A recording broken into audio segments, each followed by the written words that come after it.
The home where we keep it real, y'all. Real talk, premium lifestyle. Hit the catch up or get lost, yeah. 91 and 91 and 91.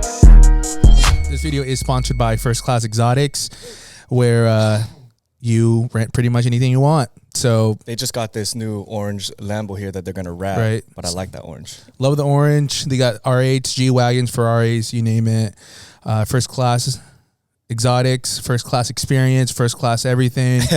I know there's that First Class Ali. There's that TikTok trending First Class song happening right now. Oh yeah. Right, so shout out to Mr. Ali. Right, Mr. Ali and First Class.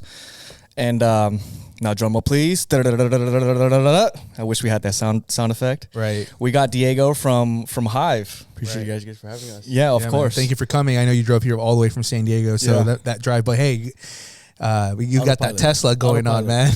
And you came with the crew. You fit that Tesla plaid up. What is that, Model S? Model S, plaid, that thing mobbed everybody up over here just comfortably. Damn, comfortably. On autopilot. On autopilot. Yeah. Still could sauce anybody on the road. But hey, don't get any ideas, though. Don't get any ideas, man. This is a 91 and up only. So 91 and up is a lifestyle, though. And that plaid is definitely a premium car, in my opinion. Yeah, I love it. I actually didn't even like Teslas, honestly, from the start. And then that thing's been winning me over for sure. 100%. What did you not like about Teslas?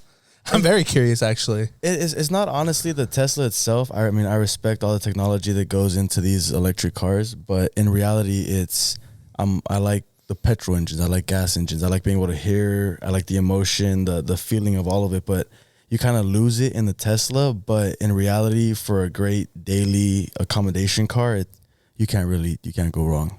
And with 1,020 horsepower on the Plaid, then you really can't go wrong. Man. I just wonder what that feels like, because my old WRX had like a quarter of that. It's 250, not even. It's literally. Oh, dude, it's so violent. It's so violent. Like, I'll take you on a ride after this, and then next podcast you can let them know exactly how that felt. I'm pretty excited because I've seen YouTube videos, and I know it shows on the dashboard. It's like, and then you just start speeding, or that's when you launch, and it changes colors. Literally, like you have this whole launch process where you press drag strip mode, and then you literally just foot on the gas and brake, let it do its foot on the EV. Oh, on the EV, yeah. So you're putting it on both? On both. So you hold them both, and then you just watch the car drop, and then the front end drop, and it goes into this like cheetah stance, and it builds up this whole like crazy launch screen feature, and then you just let it go, and it just has this whole crazy vibe of it. And in reality, like, it is terrifying to have all that power hit you like a truck. It's stable the entire time. It's the scariest part is literally anybody can launch a Plaid. Anybody. Damn. It's crazy, man. So now my next question is, what's a safe road that's long enough for us to test that 1.9 second launch of 0 to 60 out? Did you find one on the way here? There's a lot on the way here. I mean, the cool thing is we're close to Mexico, got a quick trip over. That's crazy, because that means you got to be on the street charging up for that 7 minutes or whatever it is. In reality, like, they really want you to have that couple minutes of preheating for the battery and all that, but you could still scare somebody without the preheat. You just let it go, and it eats. Right. Well, for my first experience, I want the full thing. Oh, let's wait 8 minutes just in case. Yeah, we'll wait 10 just to be sure. I mean, the thing about electric cars is that, that's the future. I mean, how do you feel about all these, like, I think Lamborghini has announced their electric cars, if I'm not mistaken. R8 has discontinued their cars for the future, and everything's going to be kind of electric. How do you feel about that, man? Like, what do you think? In reality, I see where the change is coming, and I see the reason for it. And in reality, there's nothing we can do to stop it. It's more just to preserve the history of the cars that are out now and appreciate what we have now before it's completely electric. Or and in reality, there's nothing wrong with the 4 cylinders or the 6 cylinders. There's nothing wrong with them, but to have a car produce and have that naturally aspirated V8 sound or that naturally aspirated V12 is going to be a very sad thing to know that that's a thing of the past.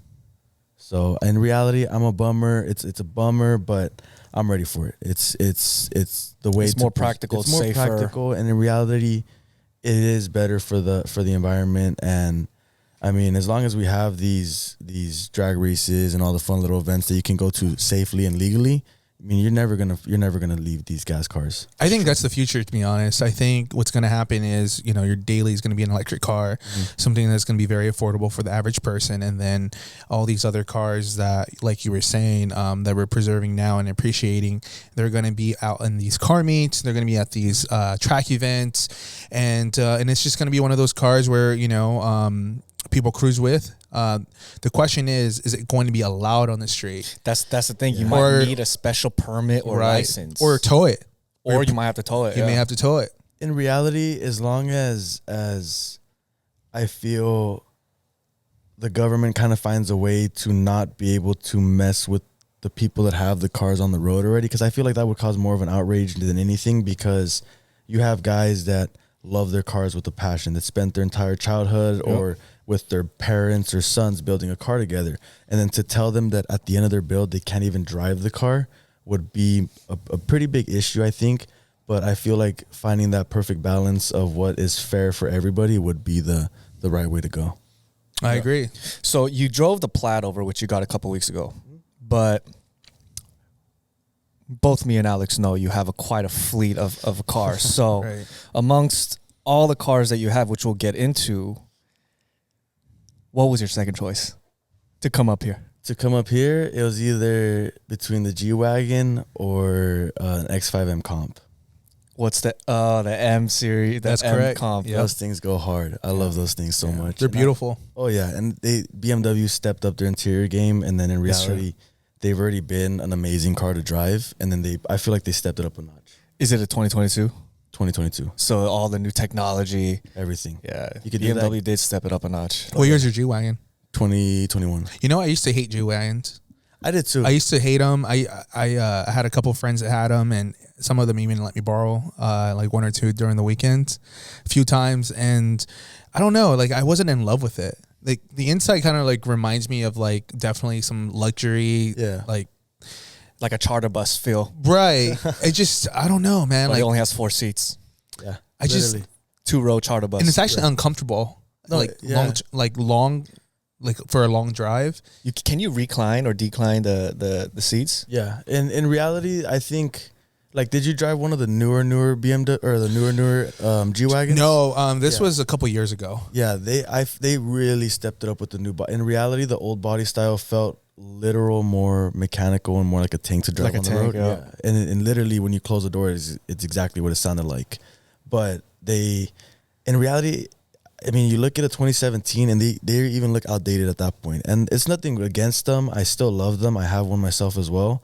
But when you look at the 2021, when you see the new driving modes, the ability, the attention to detail in the interior, they stepped it up. Benz's interior is dope too. Oh yeah, they go hard on the interior, especially the new ones. And then after owning a Tesla, when you go back to these cars that are gas and you don't feel that exact acceleration, how does that make you feel, man?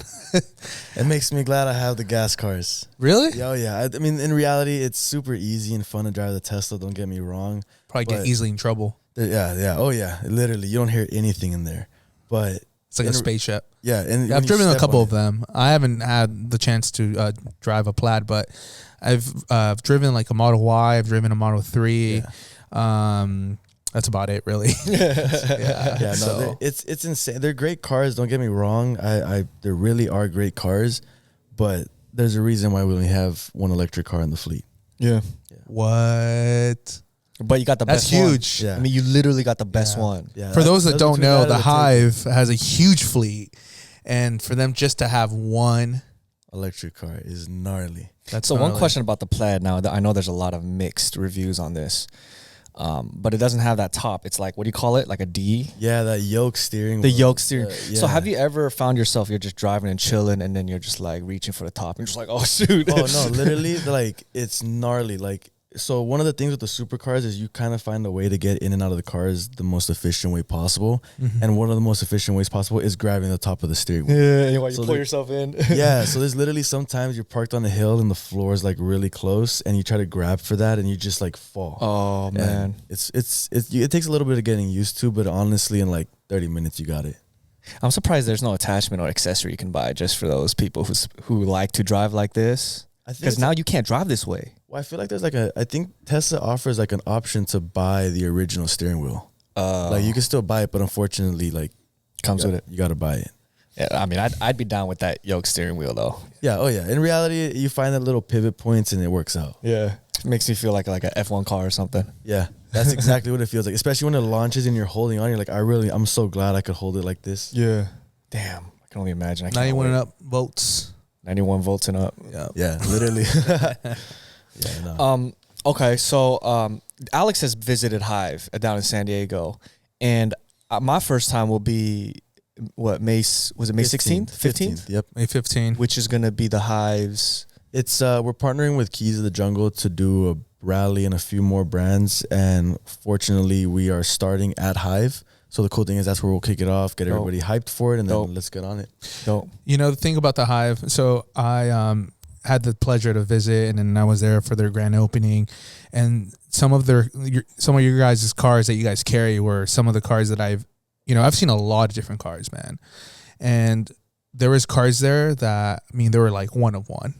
Oh yeah. You know, like there are cars that, it just kind of blew my mind, saying to myself, the world's huge, but this one car is right here, right? Yeah. Or like one of 3 or one of 5, one of 7. Yep. And I think that's kind of, in my personal opinion, like that's what makes the Hive so special, is because you guys carry just the best of the best cars. Appreciate it. I think you guys had a couple months ago, you guys had I think Paul Walker's personal R34. Yep. Man, that was crazy. How'd you guys? What do you even go through just to even like purchase a car like that? Well, you guys purchased it? Yeah. Oh yeah. Yeah, that's the one that we've been taking around a bit. I was just at the Peterson yesterday, actually. Oh, I wonder if Ted. Do you know Ted? Ted. I wonder if he took a photo of that. I bet you he already did. He's the main photographer for the Peterson. So that's why. That's definitely. How does that even happen, man? Like, how do you even like purchase? I mean, obviously you got to have the money, but I mean, like, how do you even get? Yeah, how do you the even opportunity? Contact a person right? How do you even I get the opportunity to buy? Paul Walker's a legend. A lot of people. I grew up watching Fast and the Furious 1, 2, 3, 4, and then who knows how many there is out There's now. 9. There's like 9, and literally. then I'll be starting number 10. Yeah, but I mean, yeah, dude. I mean, dude, it's crazy. Like how it's a process. There's a whole bunch of different ways, and fortunately, we've been able to work with Top Ring. Top Ring has been an amazing company to work with. Brian specifically is our contact for all these cars, and he was somebody, as well as Sean Morris, that has been always keeping an eye on this car, even through the MotorX days, because this R34 was one of the MotorX R34s brought into the States, and it was super cool because on top of being one of those cars, it was a BF Goodrich car, which is what you guys see in the posters, as well as having that provenance of being driven and owned by Paul Walker for a bit. Mm-hmm. I mean, I think right now there's about 20,000 miles on the car, and 18,000 are Paul's. Damn. So it's gnarly, but in reality, I wonder how that feels. How does that? I'm telling you. I mean, I'd walk in there. Drive that car. I would It's walk surreal. in there, and there were some cars in there, and that's just one of them. That Is it white? Just no. it's blue, Bayside Blue. Didn't he have all white collection or something? He had a few all white cars. A lot of his Beamers were all white because he had the lightweight editions, which came in the all white. But one of his most iconic cars was the blue R34. Blue R34. And then now it's in Hive's possession. Right. It is. It's cool because right here, he's one had a person few. away. Damn. It's gnarly. It's one of those where, fortunately, he's had a few coming in and out of contact. There's that silver one that you guys saw for a little bit. I think making its way into the scene around 2017 is when it started really surfacing. Did you guys ever try to like? Did someone ever try to like outbid you guys and try to be like, no, I want to get that car? Because there's a lot of people out there that are crazy car enthusiasts like myself, but obviously I don't have that kind of money. Maybe one day, but out of all people, it's you guys. I mean, was there someone else out there that was like, you're not going to take it, I'm going to buy it? I mean, how does Cody Walker, right, is his brother, how does he even feel? Have you spoken to Cody? Like, what does he even feel about you guys having his brother's car? I mean, not even Cody has it. Isn't that wild? It's definitely gnarly. We had the pleasure of meeting him during SEMA this past year, and it's one of those where I don't think he knows that we have the car, But it's one of those things where we'd love to show him, have him come around, have him drive it a bit. If whatever he wants to do, in reality, we'd love to accommodate that, because it'd be super cool to have him sit where Paul sat, or anything he wants to do. I don't want to push anything, but it'd be cool to see that. But it's one of those where, I mean, it was just, I mean, it's an unbelievable feeling. You just, Does it ever get driven, or you guys? It's just kind of like, oh heck no, that thing gets out all the time. Oh, it does? Oh, you guys do all drive the time. it. That thing Oh, you guys gets do driven drive it. all People the know? time. Does it go through your head when you're driving it? And you're like, dude, Paul Walker was like sitting here. No, and dude. There's driving. sometimes you sit there and you're just Right. cruising, and you're like, you just even the Paul Walker part. Even if that doesn't hit you, there's some parts where it hits you, and you're just like, wow, I'm driving an R34 in California. And Oh, of course. nobody can tell you anything about it because it has all the paperwork for it.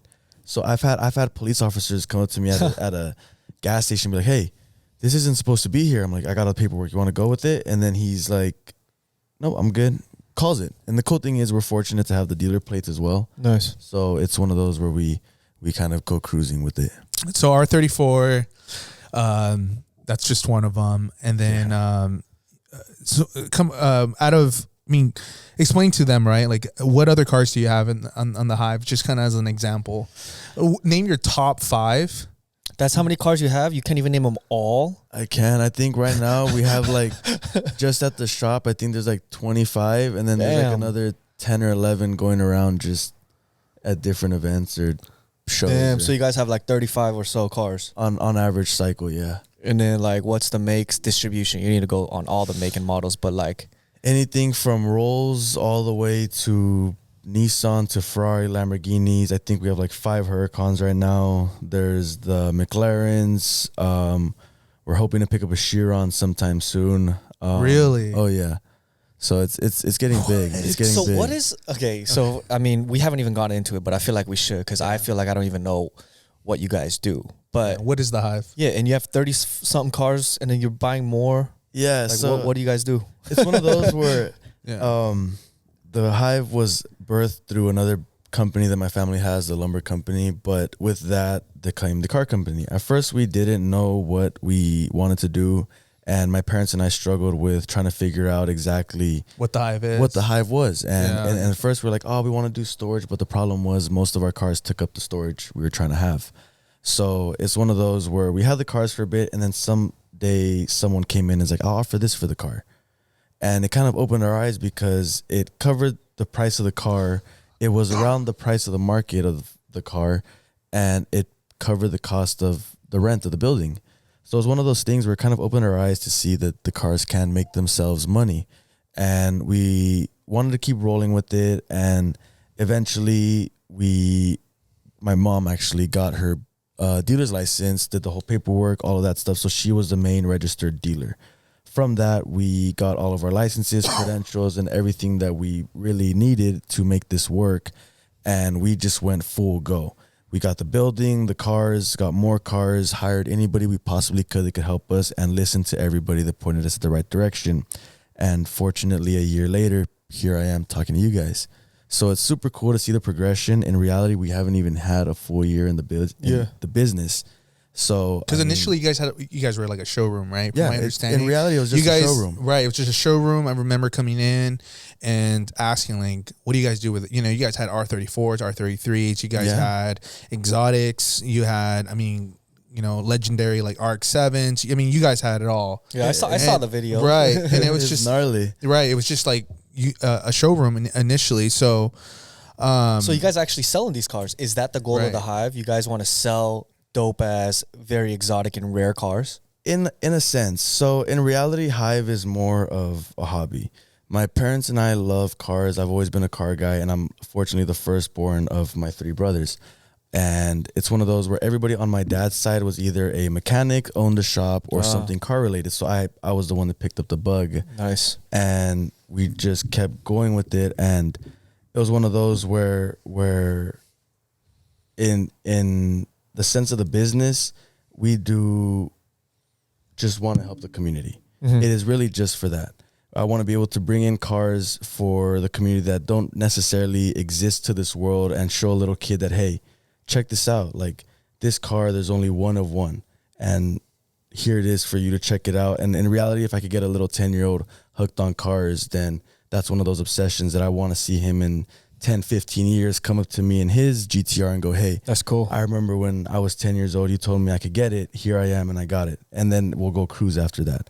So it's one of those things where, cool. like, in reality, it's one of those where my parents, myself, and one investor, his name's Gian, he's funny as hell, but it's one of those where fortunately we buy cars with the connections we have for a good price. We either drive them or just keep them there for a bit, do a bit of social media content for you guys, just to show you guys how fun these cars are exactly, as well as producing some merchandise for you as well, and bringing in brands that don't exist in the US to you guys, such as Greddy. Greddy only distributes wholesale.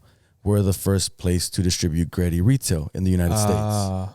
Top secret, we're really close with Smokey Nagata.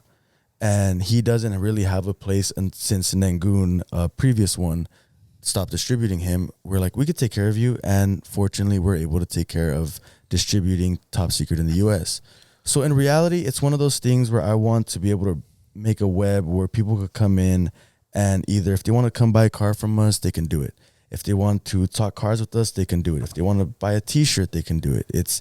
I want to be able to accommodate any car person that walks through the Hive doors. Wow. It's it's crazy how far you guys have come in such a short period of time. Like you were saying, you guys just been around for almost a year, and June will be your anniversary. But I see that you guys are just well respected. I mean, you guys have numerous. I mean, Paul Walker's car, but you guys even have people like Sun Kang coming in there. And for people who don't know who Sun Kang is, he is one of the actors. He's the Fast and Furious guy. Right. There's no spoilers, but if you guys haven't seen Fast and Furious 9 yet, then you probably won't see it yet. But he's alive. He's alive. He's Exactly. alive. He's alive. I They mean, couldn't get rid of him. No, not the Korean guy. I mean, he comes into the Hive as well. I mean, in such a short period of time. I mean, you guys have made your brand well known, and one thing is having the car, but another thing is you guys are just really great people as well. I mean, appreciate that. You like you were saying, you have little kids coming in, getting into the cars, and you're letting them people appreciate it. And you're constantly having car meets, and you have all different types of people coming in, man. It's crazy. It's not just one type of like imports. You have people that drive exotics, electric cars, imports. I mean, you name it, man. Oh yeah, it's one of those things where, like, my mom always told me growing up, the world's a pretty messed up place. If you can't find somebody good, be the good person someone else finds. And that always stuck with me, because in reality, it is like that sometimes. There's some times where you want to go talk to somebody and they just give you the cold shoulder, and you just kind of get down on yourself for something that wasn't you. Mm-hmm. So it's one of those where if you could be the nice guy, be the one that the 10-year-old kid he's the last person he's going to try to talk to, and you're the one that allowed him to talk to you. So it's one of those where if you could do that, then it slowly translates to more and more people, and altogether, collectively, everybody just becomes a better person. Now, there is some people that would probably say you're a spoiled kid. There's probably going to be people out there that, you're a young guy driving these cars, what would you say to those people? I mean, you're a pretty humble guy. I know, right? Dude, who cares? They're right. just angry because they're jealous, man. Who cares how you got the car? Right. You're driving the car. That's how I see it. And then, right? But you're always gonna have that one troll in the comments. And like, yeah, man. Oh, daddy's money, whatever. Yeah, I wish I had a daddy with that money. What the hell? How is that a bad thing? I know, right? But how does it feel, man? Like, shit, man. I wasn't 21 or 22. How old you are? But I wasn't your age driving a freaking, Lamborghini Huracan Performante, dude, it's crazy. You're driving Aventadors. You're driving McLaren 728. I mean, you're not driving just any supercar. You're not driving just any JDM car. Best ones. You're driving the best of the best. It's Tesla that you got. That's true. It's a Plaid. It's a Plaid. I mean, you got the best of the best, man. Like, how does that even feel? It's 100% a blessing. It's one of those where I can't thank my parents and anybody who's helped me get here enough. But in reality, it's one of those things where I kind of put into perspective to people that are willing to listen. It's like you, as a parent and growing up, you think to yourself, I want to make my kid's life better than mine. My mom grew up poor in East LA. My dad was born in Mexicali, struggled a bit, and they worked their way through it. And they told themselves, I want my kids' life to be better than ours. And that's exactly what they did. And the best way to put it is, how are you going to get mad at somebody for did exactly what they went out to do? Exactly. And now it's my turn to like think to myself, like think about it. Like you said, I'm driving all these fun cars, but now that sets a bar for my kids. Now I got my kids to put a better. And it's not like world you're reckless, like bro. Yeah, like, in reality, it's like there's no reason or there's no space to really do it on the street. In reality, there's just no way to do it. And you just put too much things at risk. You put yourself at risk. You put the business. You put so many things at risk that in reality, when you think to yourself, going to a track day for a couple $100 and then maybe spending a little more on some tires after and keeps you safe and everybody else around you safe, it's like, why not do that? And in reality, when you jump in a track, the streets don't even like appeal to you like that anymore. Yeah, like at all. It's not the same.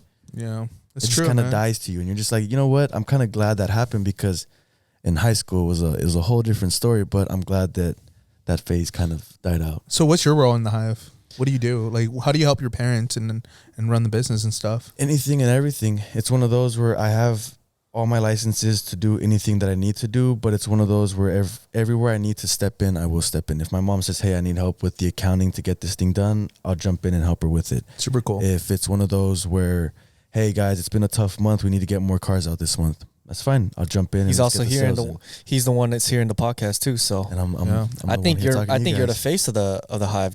Am I wrong? I mean, do people, I think so. If when I think of the Hive, I think of Arthur, which is your dad. Yeah, he's super cool guy.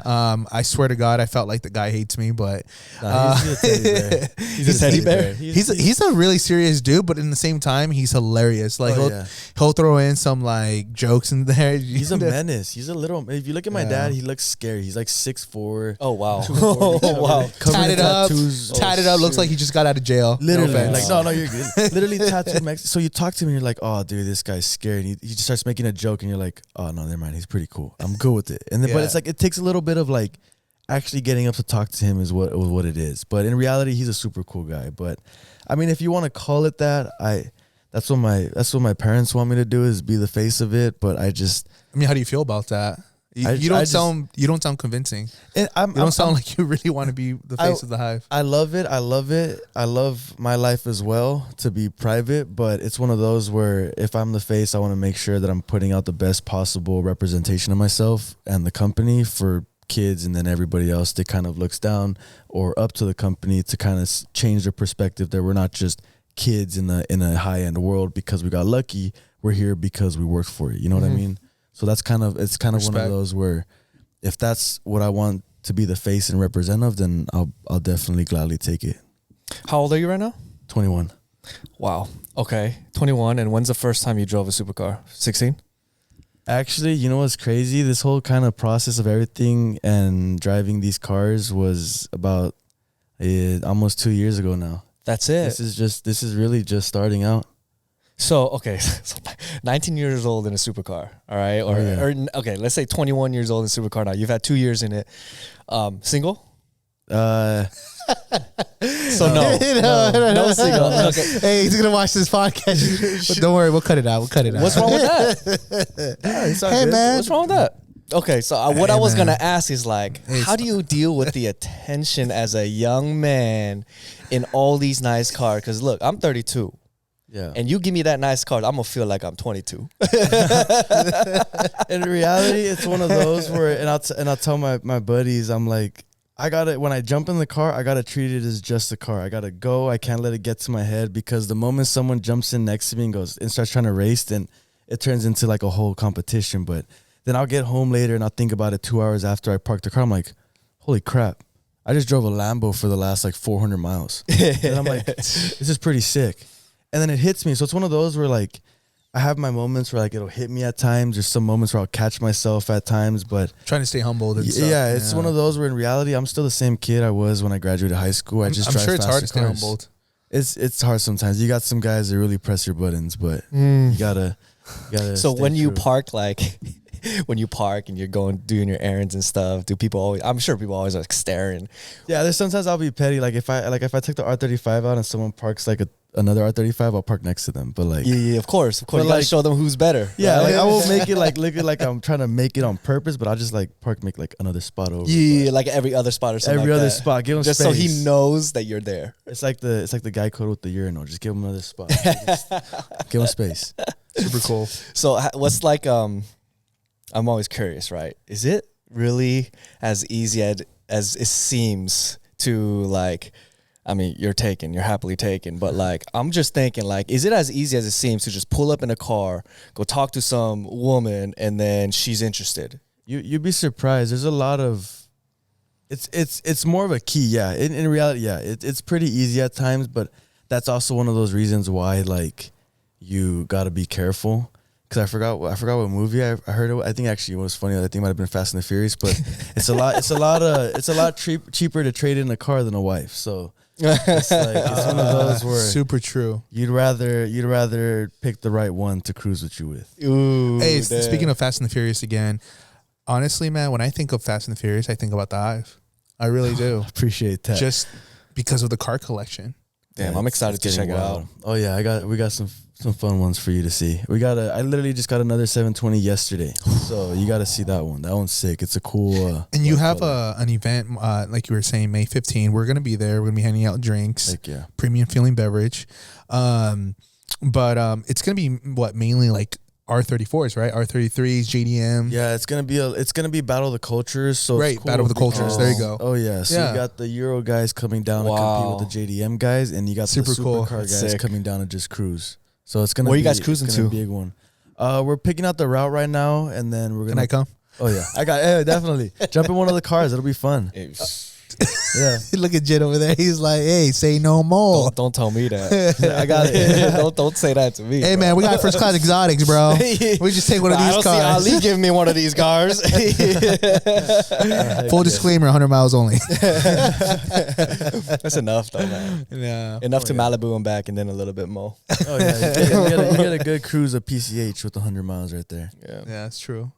Hey, man, I'll just ride in the passenger. I'm cool. Just put me in the Heck trunk. yeah. I'm fine, bro. Tie All I me need to up do on is the hear freaking... that engine. Oh, you gotta feel passenger in one of the Sheepy cars. Those cars are. What's a like- sheepy car? So Sheepy's a company in Marietta that does twin turbo kits for these things, and they build monsters. So we have an R8 there that's pushing about 1480 something to the wheels, all wheel drive. So that thing just, it feels like the hand of God lifts you off the seat when you hit boost. Oh my It's gosh. insane. There's really nothing.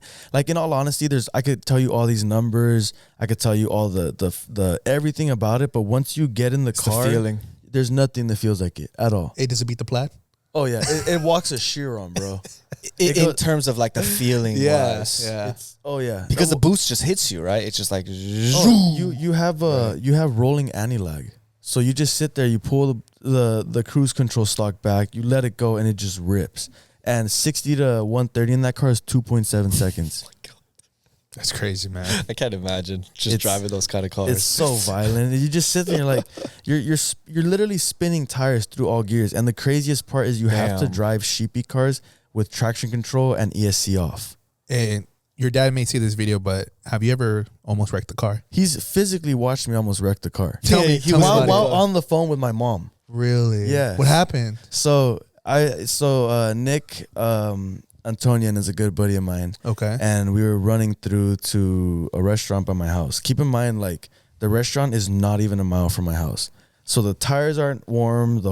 This is just excuses I'm telling you now, but but in reality, we're coming. Wait, what car was it? What car? The twin turbo. Oh, the R8, twin. Okay, twin literally turbo. the Oh twin my. turbo Okay, R8. okay. Go on. Yeah, the so sheepy R8. Uh-huh. it was so violent. So it's me in the front with the R8. It's Nick behind us with the Nismo 35. And then my dad behind all of us on the phone with my mom in his truck. Oh and my gosh. no joke, I come around the corner and I'm like, I'm going to give it some gas. And then Boost just decided to go wild. And How much boost are you pushing in that car? Honestly, I don't even know. You on don't know that how many one. pounds? It's just, Okay, it's okay. Boost per gear. So Got it. it'll change itself out. Got it. accordingly. Sorry. Go on. You're good. But I hit it and it just whipped. I literally basically manjed the street, all lanes across a couple times, spinning all the tires. And no joke, it's on camera. Like I'll get you guys a clip, but it's on camera. And the car just gets sideways to the point where we could see all the lanes on the street from the window. And then we got it to correct itself, and then we just send us that clip. Oh yeah, and then my dad's like on the phone with my mom, and he's like talking to her, and he sees me lose traction. He's like, "Hold on 1 second," and he pauses. He sees me gain traction. He goes, "Okay, continue," and just let it go. Because in reality, like, I mean, there's nothing he can do about it. Right, just hope for the best. You just gotta hope for the best. So luckily, the best worked out, and just kept it going. No harm, no foul. Did you die though? So what is now? What's the craziest story in one of the cars that you have? Like a story your parents don't know about. Oh man. Come on, there's got to be something at 19 years old. There is. Bro. I'm just trying to figure the one that will get me into the less trouble. No, we want to. Hey, what about the best date? The best date. We want to hear the one that's gonna get you in the most trouble, but they're not gonna hear it, so don't worry. We won't send a link to your dad. I remember there was this one time we were on this Lambo rally, because in reality, O'Gara throws these events all the time. And if you buy one of the cars, you get access to all these events. You buy a McLaren, you get invited to the McLaren So they were the NFT before the NFT. Basically, it's literally like that. You buy a Lambo, you're like, okay, cool, come join all these crazy Lambo events, but you got to pay for them. So it's one of those where it worked out like that. And I had my friend that I flew out from Oregon to come down for SEMA, and I had her with me, and we're mobbing down the mountainside, and there's a part where it was wide open, and I'm like, oh, okay, sweet, let's get it. And we got the Huracan to about 206 on a back road. Damn. And that was gnarly, because like you have the back road space, and then you're like, you see the number, and you're like, is this real? Now I gotta slow down. Yeah. And that's the crazy part. Forget getting to 200. It's actually stopping that's the actual scary part. And without losing control. Without losing control, while keeping enough brakes to make it home and all of that stuff. You're just like, all right, let's go full send. And when full send, luckily all the best came out of it, and that was an adrenaline. So that's the fastest you've been, 206. No, I've probably been about I think that the fastest I've been is about 217. On the street? No. Oh, on the track? Yeah. Oh, okay. Yeah. That was gnarly too. Damn. That's super cool of your dad just, giving you these cars and letting you use them and stuff. It's one of those things where it took a lot of trust to build up to that. And fortunately, I was able to gain it at 21, and now here we are having fun. And building a company while you're at it. Exactly. That's the one thing too, is like, one of those things that people tell you is like, oh, daddy's money, this and that. But it's like, giving you the keys to something is one thing. Actually keeping it running is another thing. And fortunately, we've been able to do both. So having fun. So what's the future for the Hive? In reality, I'd love to one day have Hive big enough to a point where we could throw an event like something as funny as like, the Stark Expo. Have you seen like Marvel, where you see like they throw those expos where you can do all the unveilings and all that? Yep. It'd be super cool to throw an event like that where you could have an event the size of SEMA in California powered by Hive. Something where we could get that big, where in reality it's just building the community. We just want to build an HQ, and the way it flows from there is where we'll take it. And then you want to have like panels and stuff and speakers and everything. Kind of like those expos. It's full expo. It's one of those where if people want to come out and see an unveiling of a Japanese drift build, and then at this time there's a demonstration from a professional and all this crazy stuff. In reality, I wanted where it's literally just like the Del Mar Fair for car guys. How far away from that? How far away are we from that right now? In reality, we have the ability to do that now. Just Hive isn't big enough yet. So I just want to get Hive. That's why you're here. Yeah, it's just growing. It's the bigger, nah, the bigger we get it. Man, just kidding, man. No, actually, Hive might help us grow after this one. Hey, man. Now we know it's coming a long way. We're all growing. Dude. Yeah. It's just from when when you and I first met, from there to here now, it's been an unbelievable. Yeah, you were so welcoming. I think it's kind of funny how Johnny, your friend, your buddy, when he first introduced you to us, I I think the first time that you saw us was at Fuel Fest. Yep. Right? Yep. And I think Johnny said, I may be making this story up, so excuse me if I am or not. But I think Johnny was like, he was like, yeah, let me introduce you to 91 and Up. Johnny was kind of one of those guys. He was one of the very first people that came up to me and said, hey, man, like, I've been following your journey for a long time. He's like, I've been following you. And he said to me, like, yeah, you know, like, I saw you guys at Fuel Fest, and Diego's right next to me, and I told Diego about you guys, but he was like, oh no, he's like, let's talk to them later because they're too big for us right now. Something like that. Yeah, is that true, or you really just make up that very detailed story by yourself? Did you dream of this? How do you not know if this happened? No, it's in Is reality, it true? like, The the Fuel Fest stays of Hive, like, no joke. I think going into Fuel Fest, we had like 1,700 followers. Like, right? It's gnarly. Like, in reality, like, it was one of those where anybody that was over 10,000 followers, we didn't think we were able to like work with anybody, because in reality we're like, dude, they're too big, we don't want to be able to nothing. We just shied away of some deals. I mean, it's one of those where now, like, I'm very glad that it worked out the way it did, but yeah, in reality, we for the longest time we weren't able to do it. We were like, oh no, I don't think he's gonna want to work with us, we're too small of a company, he's not gonna want to put drinks in here or anything like that. Oh but man, yeah. But what's funny is that I hit you up. I think it was like the next day when you and Johnny were talking about us, and you were like, dude, like, we were just talking about you, you know? And then I just kind of came from nowhere. I DM'd you and I was like, dude, I love what you have going on. I respect you guys. And there's just very few brands out there that I just, from the very start, that I see, okay, they're doing it right. I mean, it's very hard, man. I mean, it's very hard to get into the automotive scene. It's very hard to, get respected and be different and stuff. And I saw that in the Hive. Appreciate that. Yeah. So, yeah, dude, I mean, trust me, man, we'd love to have our drinks in there. Heck yeah. We'll definitely get that going.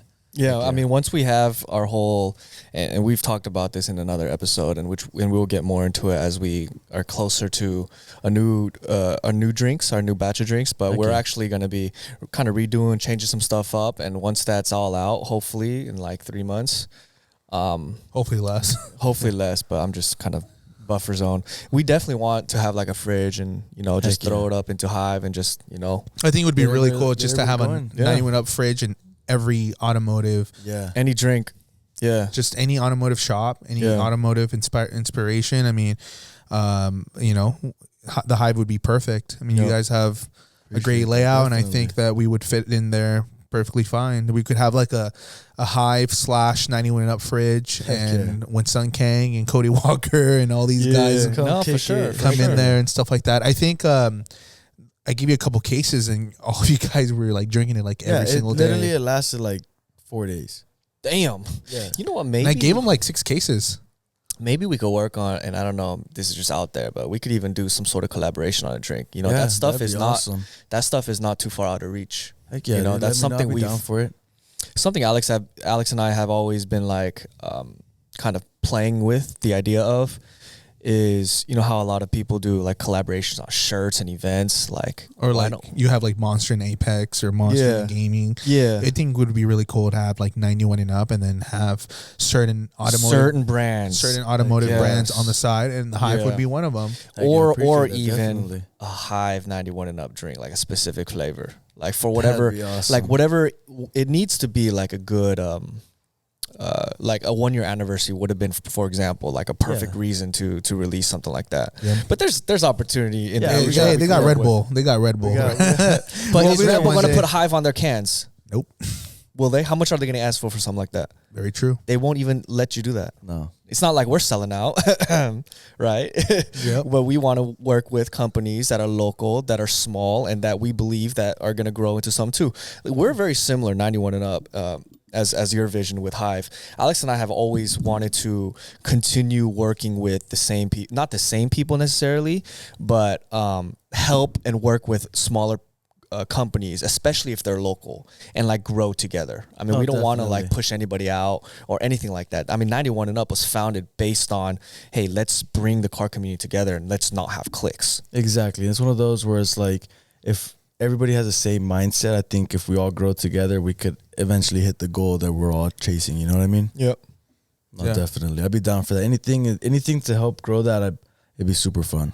Yeah, super cool, man. No, I mean, you guys have grown a lot, man. I mean, like I said, I'm impressed. Within just a year, you guys have like 18,000 followers. Wow. And within a year, you guys impressive. Have had, great influencers there in the automotive scene come by. I mean, Sun Kang, you've had, who else have you guys had? You guys have had Kenji. Awesome. Larry Chen's been great. Right. A few TJ, Dustin, or not Dustin, TJ Adam LZ's been by. So it's been a good group of guys coming by. It's been fortunate to have all these. I mean, I grew up watching these guys on YouTube, so to see them come by and talk to us about our cars is phenomenal. So it's like it's trippy, huh? It's really wild. To see that is surreal, because it's like holy, this has literally been what I grew up falling in love with cars, and now fortunately I get to be that for somebody else. Damn. If you weren't doing the Hive, what do you think you'd be doing right now? If you weren't working in the part of Hive and working in the automotive scene, what do you think you'd be doing? What's your other passions? I mean, in all honesty, my dream was always to be a neurosurgeon or something law enforcement growing up, but it's very different. Oh yeah, completely. But it's one of those where I kind of knew off the top of my head that my dad being my dad and me being the oldest of my brothers, I would have to fall something along the lines of my dad's company. And even though he says he wouldn't push me to something like that, I just knew off the top of my head that I would have to have taken that upon myself at one point in time to kind of release him of stress. But I mean, the dream would have been something a neurosurgeon or law enforcement, anything like that. Wow. That would have been cool. What got you into cars to begin with? I mean, I've always kind of loved cars. Fortunately, by the time I was born, my dad had figured out the business where we were comfortable, where he had some cool cars coming in and out. So I got to see some of that, and then as well as my aunts and uncles being some of that industry. Yeah, that kind of hooked me a bit. But I think one of the real big turning points was, and I remember it vividly, and I try to ask my parents if they remember this, and they just don't. But like, I remember being 9 years old, passing Camp Pendleton, and my parents had a G-Wagon at the time. And the part where you come at the end of Camp Pendleton and there's like that little like turn, and at the time I don't know how they did it, but there was an R32 here, and I'm sitting there playing with my hands out the window, and I just hear like intake noises. You hear the turbo. Oh yeah, it flies past us, drops a ball of flame, and disappears. And then I spent 6 months after that trying to figure out what the car was. Once I figured out what it was, I was hooked, and that what sparked the Japanese car love as well as the Skyline love. And then now you guys see the product of falling in love with Skylines all these years. Yeah, that makes sense, because you have a whole bunch of JDM cars in the Hive. Yeah, we have a lot of exotics, but the Japanese cars are the ones that in reality have the best story and are the rarest ones. So yeah, you could come in and see a McLaren, like, oh, it's cool, it's a McLaren. But if you want to see a Japanese one-of-one car that has a cool story that is as well as an icon car, we can do that as well. So it's one of those where it's cool to have the cars with the story. So what would you say would be your favorite car? I mean, if you could choose one car out of all of them and your dad said, and everyone said, hey, we're selling everything, here's one car for you, Diego. What would it be? What has been the funnest car for you to drive? There's been a lot of really fun cars, but I think the one that holds a special place in my heart is there's this R33 that we sold, and now it's gone now, and it's a bummer, but it was one of those where the business had to have some money right there, so we made some choices. We got rid of the 33, but that was one that we got March 16th of last year, and that was the very first Skyline I ever drove in my entire life.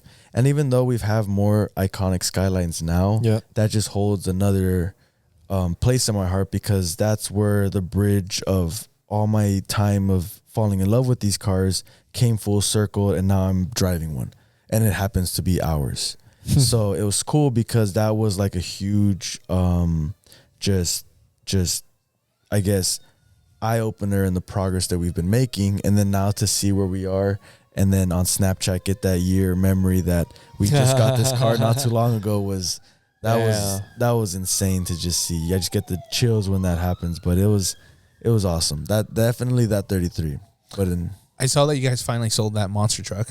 yeah, the trophy truck. Yeah, that You guys had a monster truck, We a had a- legitimate monster truck. like we It had was a crazy, dude. we legit had like a Baja trophy truck. It's a truck that you would want to be in if the purge happened. Yeah, it's It just goes through everything. Do you have to climb a ladder to get into it? You have to climb the side. There's no doors. You It's open the wild. side. It's What? wicked. Oh yeah. Yeah. 1,000 horsepower. How much were you guys asking for initially when I was there? It was like $100,000 or I think something. it was like 275. Oh, never mind, I lied.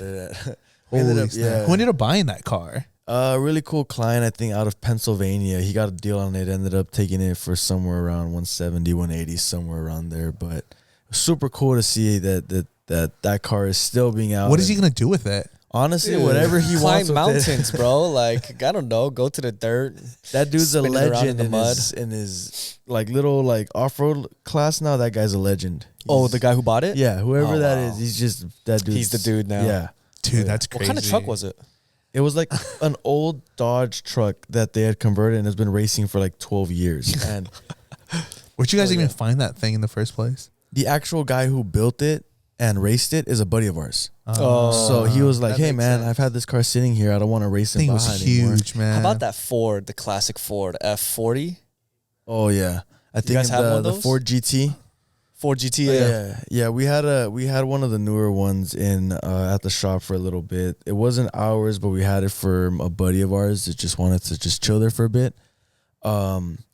We want to buy one. We're just trying to justify a lot of the price of that car.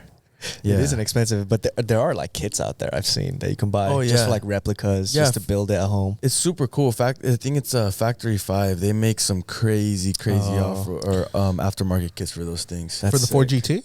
For the GTs, they have the Cobras. They Oh, have like okay. other ones. Oh, like okay, a bunch okay. of them. I'm thinking about the actual Ford GT. I'm thinking those about things the are wicked. supercar Yeah. because you can't just buy that car. No, that car. yeah. The old classic one they made a movie on it.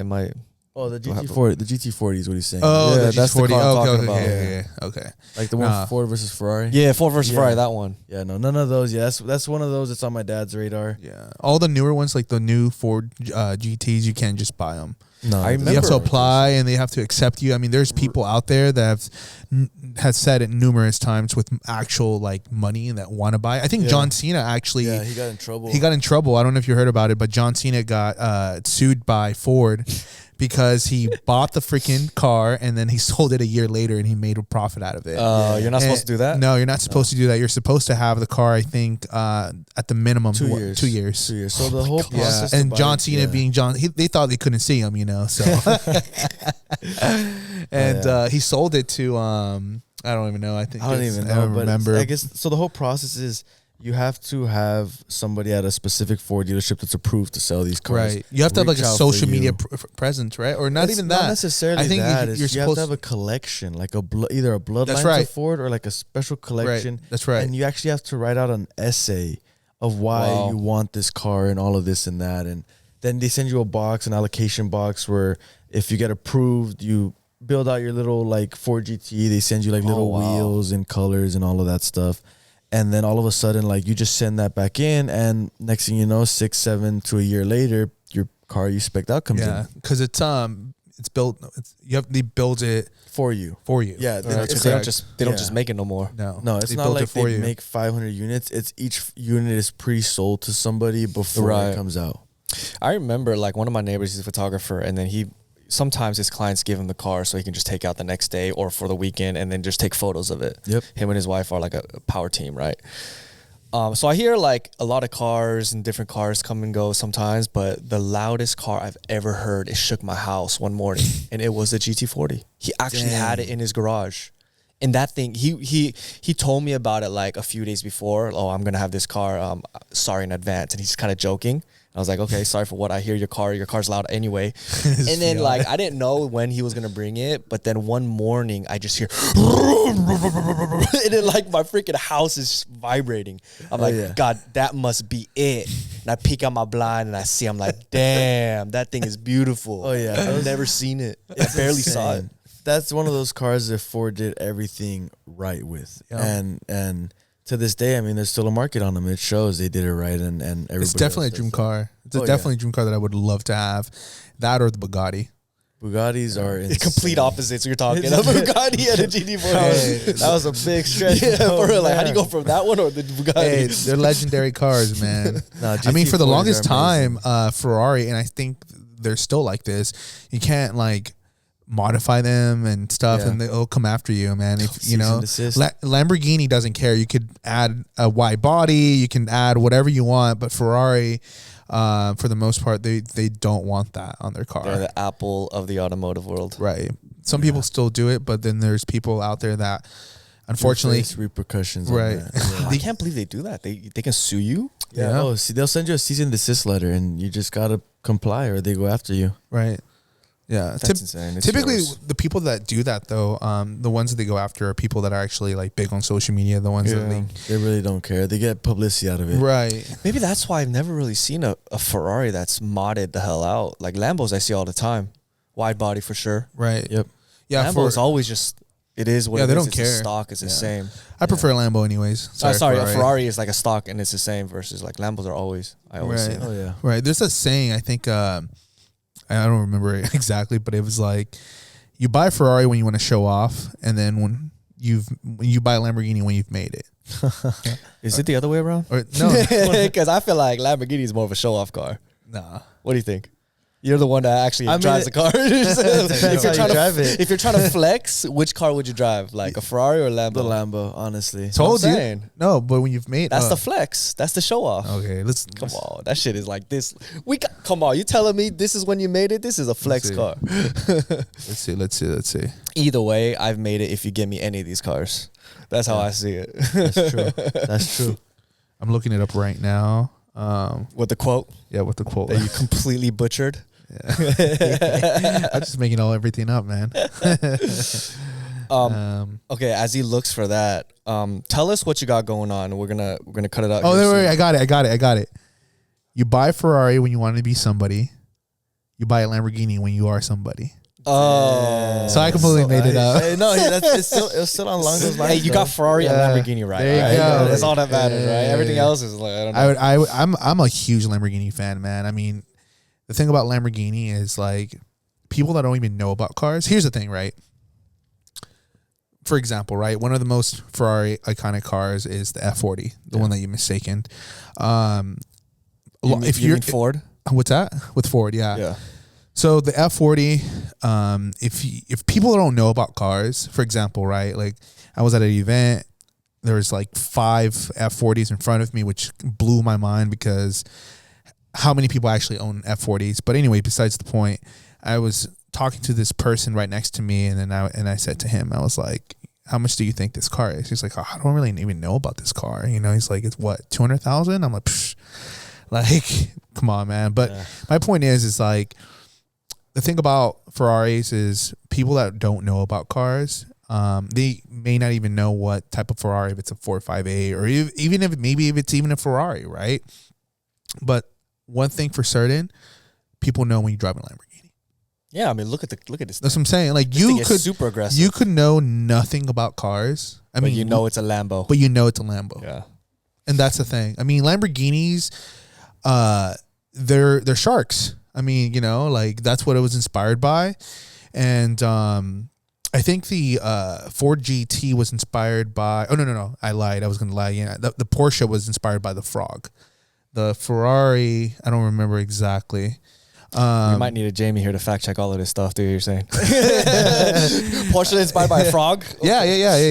That I know. Yeah, it was actually inspired. Yeah, it was. The design was inspired by a frog. That's why the Porsche looks like a toad. Exactly. Yeah. Right. But yeah. I mean, Lamborghini. I mean, it's still one of my most wanted cars of all time. I don't give a crap. 10 years from now, everything's electric. I'm getting my Lamborghini. Oh yeah. I'm getting my Lamborghini, and it's got to be gas. I mean, it's just a badass car. The SVJ is definitely my dream car. I mean, I feel like I would be Batman in that car. Yeah. So, I mean, I'm with you on that one. You know, definitely. SVJs are amazing. So, and another car like that makes me feel that way, and people that don't know about cars, unfortunately, don't know, but the Skyline, I mean, the cars that we've been talking about, I mean, when you know about cars and you look at that Skyline, you're just like blown away because you know what type of car that is. It's the provenance it holds. Right. And I never, personally never even saw one until I moved to California. Dang. And going in your shop was one of the very first times I saw a lot of those cars. That's and, awesome. and I was just blown away. Yeah. And, you know, and you were able to share that experience with me, and I appreciate that a lot. Oh, I appreciate you for having that at Hive. I mean, of all the places you could have experienced that, it's pretty cool that it was Hive that was the first one. 100%. And just looking at, I think, movies or whatever right afterwards when I'm like, gosh, I can't believe like the Hive has that. I'm Just excited, like, man. You're talking it up. I'm excited to see it. It'll be fun. The Hive is definitely an experience, and that's why I wanted him to be here, because you're one of the very few people that I know personally that is around all these cars. Yeah, I mean, some people will never experience that. There's people out there that potentially will be watching this video that only dream, right? Yeah. And it's one of those where that's at Hive is where we're trying to bridge that gap. Because in reality, those cars are my reality, but that's where that bridge can be. Right. You know what I mean? Right. And it must be also too, like, just shocking because you're so used to these cars. So when you get someone that comes in there that has never seen any of these cars other than like movies and posters, I mean, it must be like, you know, a good feeling. Yeah, it's super cool because then it's the same thing. You get to see them basically have a core memory right in front of you, and you get to be a part of that. Would you say that you still appreciate these cars a lot, though? Or would you say no, like you're kind of like gotten used to them? It's definitely given me another perspective on them over time, but it's one of those that I'll never take it for granted. It's one of those That's where good. it definitely, It's really good. It definitely took away a lot of that charm that some of them had, but it's one of those that will never become really normal. Yeah. So that's really where that is it. Hey, this is what we're going to do moving on. For every exotic car, JDM does not matter, you guys sell, you got to come with a 91 Up energy drink in there. Let them know. First fuel on you. Yeah, I got it. First tank on you, baby. Hey, why not JDMs though? What's wrong with No, JDMs too. Oh, okay. Any car that you sell moving forward, you know, you look at them like, you know what? First fuel on us. Heck yeah. We'll fill up your gas tank. And we'll fill up your mind. We do give them a care package, so I can throw that in there. There you go, man. So that way when they're in the next gas station, they're filling up on themselves, and everyone's happy. Who knows? You may sell 2 or 3 more cars after that, just to get just to get the energy drink. We'll come out with like an exclusive Hive 91 Up drink, and then every time you buy a car, that's when you get it. Heck yeah. Hey, man, there's some people that I've handed drinks to, and believe it or not, man, I get some messages like, oh, yeah, that drink that you gave me, yeah, it's hanging up on my wall. I don't want to open it. It's wild, dude. That's funny. So we'll do the same with the Hive, man. Let's do it. But yeah, dude, thank you for having us. Or sorry. Thank you. It's Alex Alex is just in the talk mode. Just keep going, bro. Keep going. Yeah. No, thank you for coming. Thank you for having me. Driving all the way from SD in your Tesla, even though you're not using any of your gas. It's a spaceship, so I wouldn't even say you drove here. You autopilot. Teleported. Yeah. I really autopilot half the way here, though. Oh, man, you just teleported over here. But nevertheless, man, thank you so much. Well, tell us before we end it out, tell us what you got going on. Tell us anything else that you want people to look up for. And also, of course, how people can find you guys and follow you guys. Social media at Hive Auto Garage on Instagram, TikTok, and all of that good stuff, as well as just keep an eye out. We have a lot of things out for you guys, and in reality, your guys' input makes the world to us. So let us know what you're feeling, and we'll keep it to you. So appreciate you guys for having us. I appreciate you guys for keeping me here, talking to me. Oh, this was fun, man. I appreciate all of it. This has been awesome. Yeah, I can't wait to go. And you know how you were saying, the last thing I would want to say is, a lot of people don't know you personally, right? They just kind of know you through Instagram, social media, and whatnot. So I think it was great having you because now people have a better understanding of the Hive. Right. And I know that you have like a personal profile that you don't have a lot of followers in and Yeah. stuff. You kind of keep your life private. So I respect that, man. I think that it's Appreciate cool that that. you came and you shared your story and you shared a little bit more about Hive. Shout out to your dad. I think it's still very funny that your brother is the complete opposite of you. He does Yeah. not like cars at all. Really? Dude's He wild doesn't and- give a crap about them, and he's just like, oh yeah, that's cool, you know. So yeah, he's a cool guy. Your Yeah. mother is a very, very nice woman. She's super sweet. awesome. And yeah, man, anything else? Can't wait for the future. I mean, in Any reality- shout outs or we're good? Shout out my mom and dad. Literally, For real, literally. right? I'm here because of you guys. So Cool, in man. reality, that's it. All right, what's up. man. Well, that ends today's episode, man. Yep. Thank you. Yep. Appreciate So you guys. thanks again. Anytime. I'm Yep. always here. All right, man. Play that theme song. Play that theme song. It's 91 enough. It's 91 enough. It's 91 enough. It's our moment, so stand up. Hey, the home where we keep it real, y'all. Real talk, premium lifestyle. Either catch up or get lost. Ay,